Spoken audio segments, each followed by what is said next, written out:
this is a contract, specifically a mergers and acquisitions contract, a kind of contract that Disney signed with Fox to acquire the X-Men.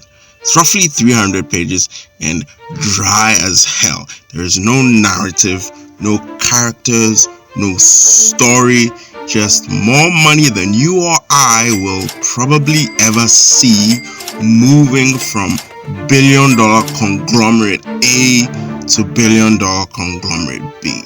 So how did Sean Levy, Kevin Feige, and Marvel turn this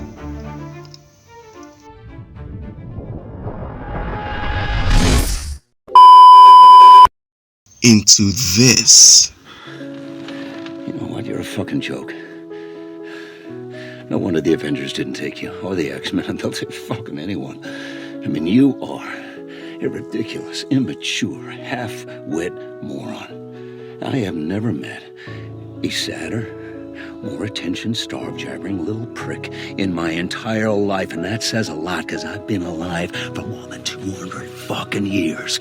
And I'll tell you, that bald chick was right about one thing. You will never save the world. You couldn't even save a relationship with a goddamn stripper. And motherfucker, I wish I could say you die alone, but it's one of God's best jokes that you can't die, except it's on all of us.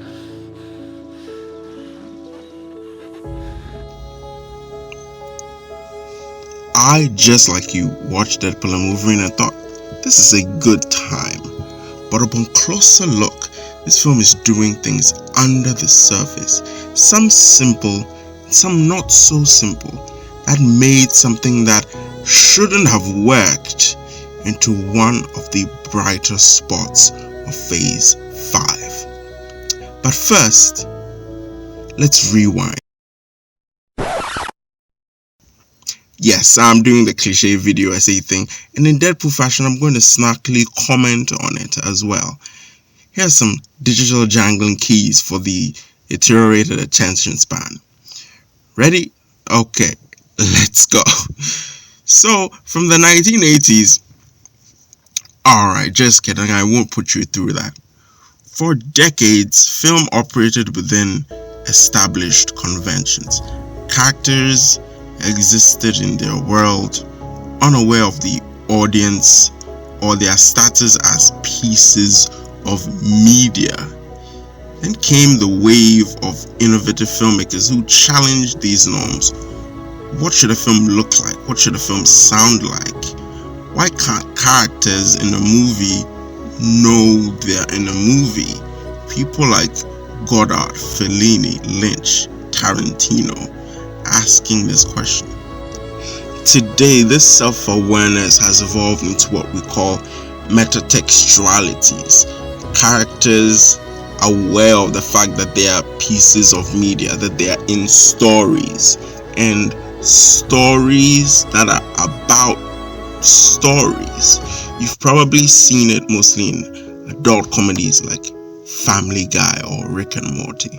But there's one particular example I want to focus on. This scene from 22 Jump Street. Watch this and tell me what this reminds you of. Yes, and Look, ladies, nobody gave a shit about the Jump Street reboot when you first came on. Anyone with half a brain, myself included, thought it was destined to fail spectacularly. But you got lucky. So now this department has invested a lot of money to make sure Jump Street keeps going. We've doubled their budget, as if spending twice the money guaranteed twice the profit. Like that's gonna work. Yeah. Well, the commissioner's convinced this debacle happened because you weren't doing the same undercover student thing you did the first time. She doesn't get that it's always worse the second time around. You settle into worn-out roles. One gets possessive, the other runs away. You begin a slow, painful unraveling as all of the good things that came before begin to be crushed by the trash compactor of sadness. Good idea. Do the same thing as last time. This scene feels a lot like this scene from Wolverine and Deadpool.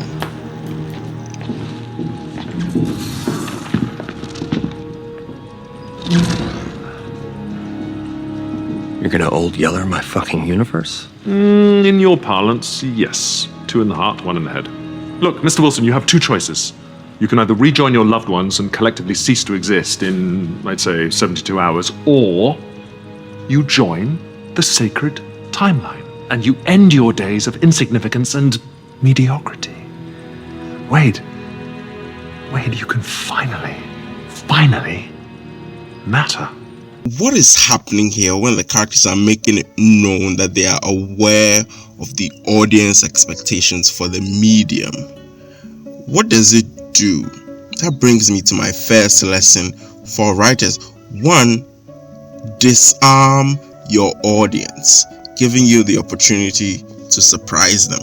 Modern audiences consume 2 to 3 times the amount of media of prior generations, probably the most ever in human history. The span of time it took to read 1 book in 1950, for example, modern consumers watch an entire series of TV, multiple movies, tens of skits, and videos and TikToks. We have perhaps more than any other generation internalized the modern movie structure, the modern story structure.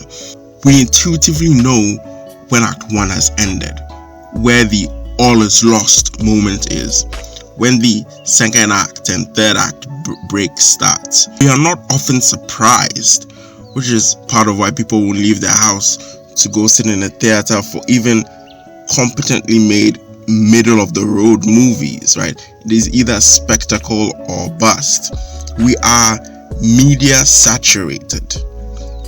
But when you rip out the carpet from under us and say, I know exactly what everyone is saying about the media, and I know exactly what your expectations are, and I will list them to you. Sally, you make us sit up in our chair. You've thrown off the internal story clock. The brain is now awake. It's like when a magician subverts the rabbit in the hat trick or the card trick and makes the card appear in a window or someone's pocket instead of his other hand.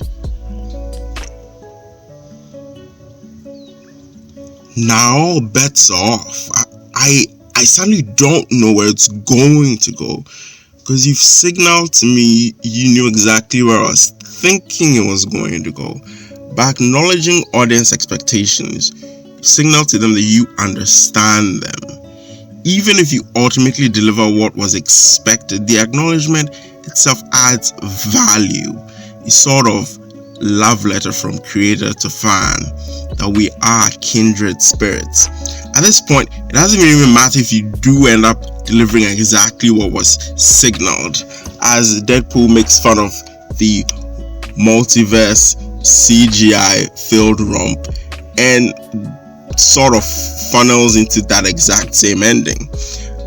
But that plays exactly into human psychology. People want precisely what you tell them you cannot have.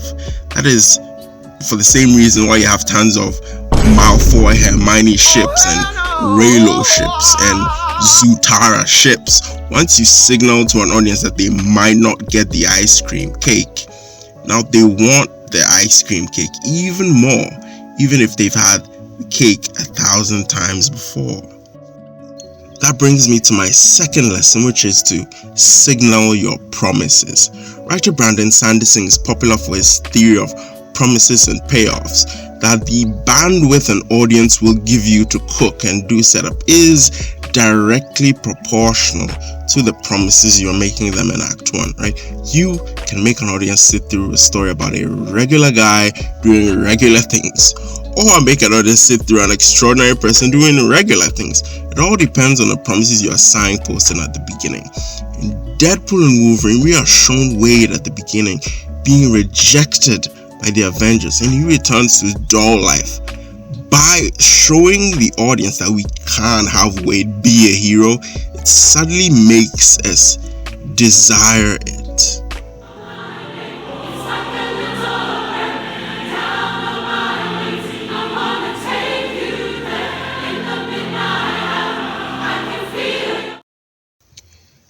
there's been a sudden wave of negativity to the movie, a sudden backlash that this is nothing but the quippy, generic Marvel slop of a different shade. And it falls in line with a common trend online to crap on these sort of movies, contrasting them to things like The Lord of the Rings with its pared back irony and sarcasm, and more of compelling characters taking on incredible challenges and feeling their feelings deeply and earnestly, unlike the undercutting that has become now trademark of Marvel content. Deadpool even pokes fun at that. Harry, Thundercunt from Down Undercunt, finally dies, and he's standing right behind me, isn't he? While this does have some validity to it, in the sense that if the characters do not take the stakes seriously, train the audience to do same. This sort of became Rick and Morty's problem, where Rick would be nonchalant and almost omnipotent in the face of adversity, so any sense of tension and stakes would fall flat. But in my experience, tearing down the walls of what characters should think and sound like doesn't always have to come at the cost of sincerity, not when done right. Everything Everywhere All at Once was one of the best movies of the past few years, and that story peels back the layers on the characters so they are literal rocks, yet the emotional heartbeat of the film is still there amid all the parody and absurdity. So how can postmodern cinema work? I think there's one secret to it. It works when there are bigger, more meaningful walls to discover after you've torn down the immediate wall around us, right? Rick tears down common societal norms. He doesn't particularly care if anyone lives or dies, but we are shown he still does genuinely love his grandson. The characters in Everything All at Once affirm that although nothing matters, the suffering we cause to those we care about does matter, and those bonds we choose to make do matter. Perhaps they matter more than anything if this life is the only one there is. In that sense, I don't believe any piece of media can ever be truly nihilistic, because drama is inherently about people, and people, it is in our nature to desire a perceived good, whatever that may be. And the postmodern shows that realize that try to find the bigger walls behind the smaller walls they tear down thrive in a way that it refocuses your attention. It says, no, don't look here, look here instead. And Deadpool does that to great effect, refocusing your attention. No, it's not like Lord of the Rings and other standard works of cinema where the de facto values of the viewer are grandfathered in. Do deaths matter in the movie? Not really. People getting stabbed or maimed? Also, not really. But getting rejected by society? Yes, that matters. Finding your self-worth, even if you're poor, destitute, degenerate, and lesser in courage, discipline, and general virtue, yes, that matters. It matters a lot. It matters deeply, and the film lets you know that. And when you disarm the viewer like that, like when the clown starts crying, impact is made by contrast, and the sharper the contrast, the more of a punch you can pack, and you leave them feeling a great sting that you might not have done if you had played the scene completely straight. All the previous Deadpool movies make brilliant use of flashback scenes. The third installment is no different. Flashbacks are generally used to mixed effect in story, but the Deadpool movies arguably do it the best out of most movies, I would argue, in the past 5 years, because they understand the key to earning a solid flashback. That is contrast and curiosity. They generate contrast between the status quo and the flashback. Take the scene in Deadpool 1. We flash from a heated, chaotic fight in a highway by a horribly scarred costumed assassin to a crook flirting with a girl at a bar. Instead, we are wondering, wait, how the hell did that happen? Imagine if the flashback was to say 10 minutes before we reached the highway. That wouldn't have been so effective, would it? The greater the contrast between the status quo and the present, the more curiosity is generated. And the generate curiosity, it is kind of simple, but just the how did I end up here is enough to get our brains wondering as well. It's simple, but it works. Dessert before vegetables. Dessert before vegetables. More dessert before vegetables. Lastly, use setting as metaphor. Writer Brandon Sanderson once said, there's no really new plots or characters. Not really. All there are variations on a theme. What you can really innovate with is setting. That is where you can really set yourself apart. Here's where you can use world building to do a lot of heavy lifting for you, where you would use copious lines of dialogue to brute force into your audience's mind. You can simply drip feed them through the setting throughout the movie. Take Dune, for example. There is a certain, George Bush 2002 in Afghanistan vibe that you get throughout the movie, but it's never said, it's never made express. The glossy pale and obsidian shiny tech of the antagonist compared with the Arabian inspired setting, it does all of that talking for the writers. Similarly, in Star Wars, no one expressly says this is about the theme of oppressed rising against the power structures or an oppressive ruling class, but the setting, the rustic aesthetic of the machines, the retro-futurism look of the tech tells tales of world building that could fill pages at a time of ages of past prosperity that are in slow decay. That is the similar appeal of stuff like Blade Runner or Gotham in the Batman. By letting your setting be a metaphor for your themes, just like the void is a metaphor for the theme of Deadpool and Wolverine, you can say a lot by doing only a little. The final lessons is one, to wear your weaknesses as your armor. In March 2019, the media industry experienced the Disney Fox acquisition and was ranked the 8th largest mergers and acquisition transaction in the world. Deadpool and Wolverine sort of de-objectifies the giant conglomerate and reminds us that behind the legal filings and billion-dollar profits changing hands, at the heart of this was real people pouring their love and craft into movies. Admittedly, some of them didn't turn out so good, but they were necessary parts on the way to where we are now.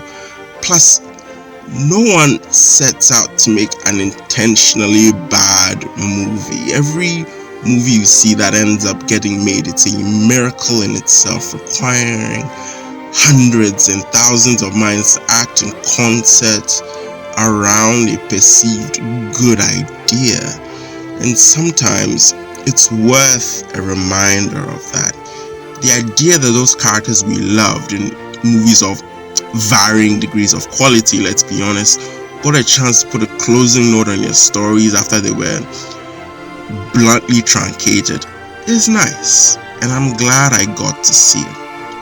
In that sense, it is the sort of sincerity akin to the Raimi movies or the Lord of the Rings, but a kind of meta-sincerity.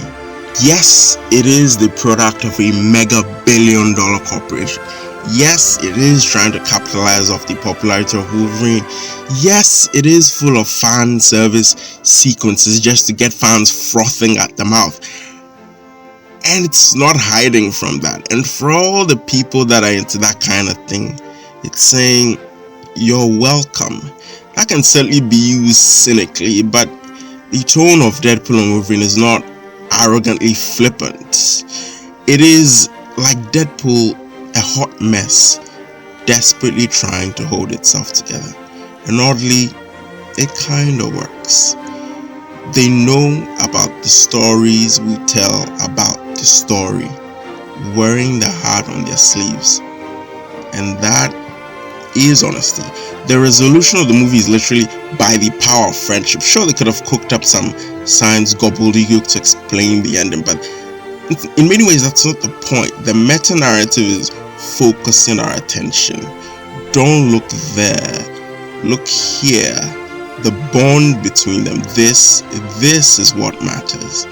And that kind of pivoting the audience's attention is one of the unique advantages of postmodern parody, of the unique style of Deadpool. If you've enjoyed this so far, I am a writer and a lawyer. I write African-inspired sci-fi and fantasy. If you'd like to follow me on my journey, consider liking this video or subscribing to keep up. Thank you. Bye.